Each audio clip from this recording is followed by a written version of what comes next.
ایک دیوار کیسے ایک پورے ملک کو اور اس میں رہنے والے لوگوں کو دو حصوں میں بانٹ کر رکھ سکتی ہے، وہ بھی 49 سالوں تک۔ اس کی سب سے بڑی تاریخی مثال ہے برلن وال، ایک ایسی دیوار جو پوری دنیا میں کسی بھی ملک و قوم کو تقسیم کرنے کی سب سے بڑی مثال ہے۔ یہ کہانی ہے ان جرمن لوگوں کی کہ کیسے انہوں نے اس دیوار کو نہ صرف توڑ گرایا بلکہ اپنے ملک کو دوبارہ متحد کر دیا۔ آج کی اس ویڈیو میں ہم آپ کو یہی سب بتائیں گے۔ جیسا کہ آپ لوگ جانتے ہیں کہ 1939 میں دوسری جنگ عظیم لڑی گئی تھی۔ Germany, Italy, Japan, Axis powers اور سوویت یونین، برطانیہ، فرانس اور امریکہ جو اتحادی ملک تھے ان کے درمیان۔ دوسری جنگ عظیم 1945 میں جرمنی کی شکست کے ساتھ ہی ختم ہوئی تھی۔ ایڈولف ہٹلر کی موت کے بعد جو اتحادی ملک تھے انہوں نے مل کر جرمنی کو آپس میں بانٹ لیا۔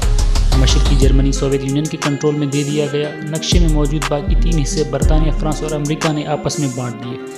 کچھ عرصے بعد برطانیہ، فرانس اور امریکہ والے پارٹس مل کر federal republic of Germany West Germany بنا اور سوویت یونین والا part German Democratic Republic East Germany بنا۔ یہ تقسیم نہ صرف سیاسی اور زمینی تقسیم تھی بلکہ یہ ایک نظریاتی تقسیم بھی تھی۔ سوویت یونین کی بنیاد ہی کمیونزم نظریات پر رکھی گئی تھی۔ برطانیہ، فرانس اور امریکہ کیپٹلزم نظریات کے حامی تھے اور ان نظریات کے نفاذ کے لیے دونوں طرف سے ہی بھرپور کوشش کی گئی۔ اب ایسا بھی نہیں تھا کہ جرمن ان نظریات سے متاثر تھے بلکہ وہ تو حالات کے ہاتھوں مجبور تھے اور اس سیاسی تقسیم نے انہیں بانٹ کر رکھ دیا تھا۔ جو جرمن ان دونوں ایریاز ایسٹ اور ویسٹ جرمنی میں رہتے تھے ان میں ملنا جلنا ہوتا رہتا تھا۔ بغیر کسی روک ٹوک کے لوگ ایسٹ اور ویسٹ جرمنی آتے جاتے تھے، سامان کی خرید و فروخت، تجارت یا موویز وغیرہ دیکھنے کے لیے۔ اسی دوران پرماننٹ مائیگریشنز بھی ہونے لگی۔ یہ ایک یک طرفہ ہجرت تھی، صرف ایسٹ جرمنی سے ہی لوگ ویسٹ جرمنی جاتے تھے۔ سوویت یونین کمیونسٹ ریاستوں کی اکنامی سینٹرلائزڈ تھی۔ سینٹرلائزڈ کنٹرول کی وجہ سے لوگوں کو تعلیم اور طبی سہولیات تو مل جاتی تھی لیکن نوکریوں کے مواقع بہت کم ہی ملتے تھے۔ بے روزگاری ہر گزرتے دن کے ساتھ بڑھ رہی تھی۔ اس بنیادی وجہ سے ہی لوگ ویسٹ جرمنی کی طرف ہجرت کرنے لگے۔ حالات اس قدر خراب ہو گئے تھے کہ 1961 تک ایسٹ جرمنی کے 20% یعنی 35 لاکھ لوگ ویسٹ جرمنی جا چکے تھے۔ یہ اعداد و شمار سوویت یونین کے لیے حیران کن تھے۔ برلن کی حالت اس سے ذرا مختلف تھی۔ اگر آپ جرمنی کے نقشے کو دیکھیں تو پورے کا پورا برلن ایسٹ جرمنی میں ہی آتا تھا۔ دارالحکومت ہونے کی وجہ سے تقسیم کچھ اس طرح سے ہوئی کہ برلن کو بھی 2 حصوں میں تقسیم کیا گیا، ایسٹ اور ویسٹ۔ اب صورتحال کچھ یوں تھی کہ برلن کی لوکیشن ایسٹ جرمنی میں ہونے کی وجہ سے ویسٹ برلن کو سوویت یونین نے چاروں طرف سے گھیرا ہوا تھا۔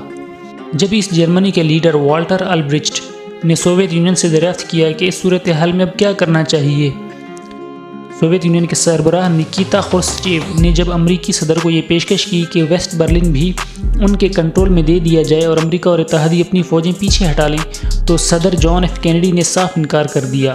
ظاہر ہے یہ ان کے لیے بے عزتی والی بات تھی۔ امریکہ کے اس انکار کے بعد گلی کوچوں میں افواہیں گردش کرنے لگیں کہ برلن کے بیچوں بیچ ایک دیوار کھڑی کی جائے گی۔ جب ایسٹ جرمنی کے لیڈر والٹر البریچٹ سے ایک پریس کانفرنس میں پوچھا گیا تو انہوں نے کہا کہ یہ صرف افواہیں ہیں، ایسٹ جرمنی ایسا کچھ بھی کرنے کا ارادہ نہیں رکھتا۔ تو دوستو، جیسا کہ آپ لوگ جانتے ہیں کہ سیاست میں کچھ بھی حرف آخر نہیں ہوتا۔ پھر 1961 جون جولائی کے مہینے میں ایسٹ جرمنی کی حکومت نے دیوار کی تعمیر کا کام شروع کر دیا اور 13 اگست کو یہ بات پوری دنیا میں پھیل جاتی ہے کہ ایسٹ جرمنی نے ایک دیوار قائم کر دی ہے۔ چونکہ برلن ایسٹ جرمنی میں تھا، سوویت یونین کے کنٹرول میں تھا، تو یہ دیوار نہ صرف ویسٹ برلن کو ڈیوائیڈ کر رہی تھی بلکہ اس دیوار نے پورے ویسٹ برلن کو ہی گھیر لیا تھا۔ لوگوں کی آمد و رفت اور تجارت کے لیے مختلف چیک پوائنٹس بنائے گئے تھے جس میں ایک مشہور چیک پوائنٹ چارلی بھی تھا۔ 1961 میں ہی چیک پوائنٹ چارلی پر امریکہ اور سوویت یونین کی فوجیں ٹینکوں سمیت آمنے سامنے آ گئی تھیں، جس سے لوگوں کو یہ لگنے لگا تھا کہ اب جنگ چھڑ جائے گی یا شاید تیسری جنگ کا خطرہ بھی تھا، مگر خوش قسمتی سے دونوں فوجیں پیچھے ہٹ گئیں۔ ایسٹ جرمنی سے دیوار پھلانگ کر لوگ ویسٹ جرمنی جاتے رہے اور جن لوگوں کے گھر دیوار کے قریب تھے وہ اپنے گھروں سے کود کر ہی دیوار کی دوسری طرف چلے جاتے تھے۔ برناؤ اسٹریپ پر ہی ایک ایسا مشہور واقعہ ہوا تھا۔ لوگ بہت مایوس ہو چکے تھے۔ ان مناظر سے آپ اندازہ لگا سکتے ہیں کہ وہ اپنی جان کی پرواہ بھی نہیں کرتے تھے۔ کئی لوگ اس کوشش میں مارے گئے اور کئی زخمی بھی ہوئے۔ دیوار کے قریب جو گھر تھے، ایسٹ جرمن گورنمنٹ نے ان کی کھڑکیاں چنوا دیں اور چھتوں پر بھی خاردار تاریں لگا دیں۔ ایک عجیب سی کیفیت برپا تھی۔ لوگ نت نئے آئیڈیاز لا رہے تھے کہ کیسے اس دیوار کو کراس کیا جائے اور ایسٹ جرمن گورنمنٹ اسے مزید مضبوط کرنے میں لگی ہوئی تھی۔ کچھ لوگوں نے ٹنل سرنگیں کھود کر اور کچھ نے ہاٹ ایئر بلونز کے ذریعے دیوار کراس کی۔ اس سب میں ویسٹ جرمن کے لوگ بھی اپنے بھائیوں کی مدد کر رہے تھے۔ ہر گزرتے دن کے ساتھ حالات بد سے بدتر ہوتے چلے گئے۔ 1980 کی دہائی تک معیشت تباہ ہو چکی تھی۔ لوگ حکمرانوں سے ناراض تھے، نہ فریڈم آف اسپیچ کی اجازت تھی اور نہ ہی فری اینڈ فیئر الیکشنز ہوتے تھے۔ پولینڈ جیسے ممالک میں پیسفل ریولوشن اور سول ریزسٹنٹ جیسی تحریکیں شروع ہوئیں۔ اس تحریک کو سولیڈیریٹی موومنٹ کا نام دیا گیا۔ ایسٹ یورپین کنٹریز جیسے ہنگری، رومانیہ اور چیک سلوواکیہ میں بھی یہ تحریکیں شروع ہوئیں اور اپنی گورنمنٹ کے خلاف وہ بھی احتجاج کر رہے تھے۔ 1985 میں جب سوویت یونین کی باغ دوڑ میخائیل گورباچیو کے ہاتھوں میں آئی تو میخائیل گورباچیو نے نہ صرف سابقہ نقصانات پر کنٹرول کرنے کی کوشش کی بلکہ سوویت یونین کی تاریخ میں پہلی بار غیر ملکی کمپنیز اور فارن انویسٹرز کو ملک میں سرمایہ کاری کی اجازت دے دی، مگر اب بہت دیر ہو چکی تھی۔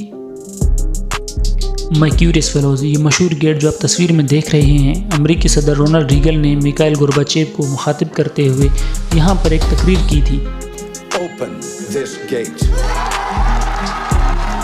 Tear down this wall. East German حکومت نے پبلک پریشر کی وجہ سے اسٹرکٹ ایکشن نہ لینے اور حالات کو نارملائز کرنے کا فیصلہ کیا۔ یہ نومبر 1989 کی بات ہے جب ایسٹ جرمنی کے اسپوکس پرسن اونٹر شیبوسکی کو یہ ٹاسک دیا گیا کہ وہ ایک پریس کانفرنس کریں اور لوگوں کو بتائیں کہ حالات کو ایز ڈاؤن کیا جا رہا ہے، لیکن جناب والا اونٹر شیبوسکی اس میٹنگ میں تھے ہی نہیں جس میں یہ نئی ریگولیشنز ڈسکس ہوئی تھیں۔ جب ان سے پوچھا گیا کہ یہ سب کیسے ہوگا اور کب ہوگا تو انہوں نے کہا کہ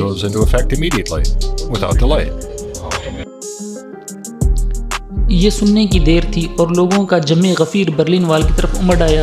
اس مس کمیونیکیشن کی وجہ سے دیوار پر موجود گارڈز بھی پریشان تھے۔ جب گارڈز نے اپنی کمانڈ سے پوچھا تو وہ بھی سر پکڑ کر بیٹھے ہوئے تھے کہ اب اس سچویشن کو کنٹرول کیسے کرنا ہے۔ گارڈز کو آرڈر دیا گیا کہ وہ لوگوں کو روکے رکھیں، لیکن بہت دیر ہو چکی تھی۔ دیوار پر اس قدر لوگ آ گئے تھے کہ ان کو روک پانا اب گارڈز کی بس میں تھا ہی نہیں، تو وہ پیچھے ہٹ گئے۔ ہزاروں لوگوں نے ایسٹ جرمنی کو کراس کیا دیوار کو توڑتے ہوئے۔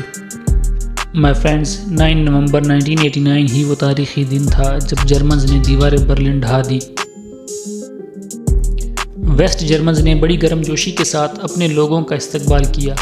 فروری 1990 کو پہلی بار ایسٹ جرمنی میں فری اینڈ فیئر الیکشنز کروائے گئے۔ آزادانہ انتخابات جیتنے والی جماعت پرزور مطالبہ کر رہی تھی کہ ویسٹ اور ایسٹ جرمنی کو متحد کیا جائے۔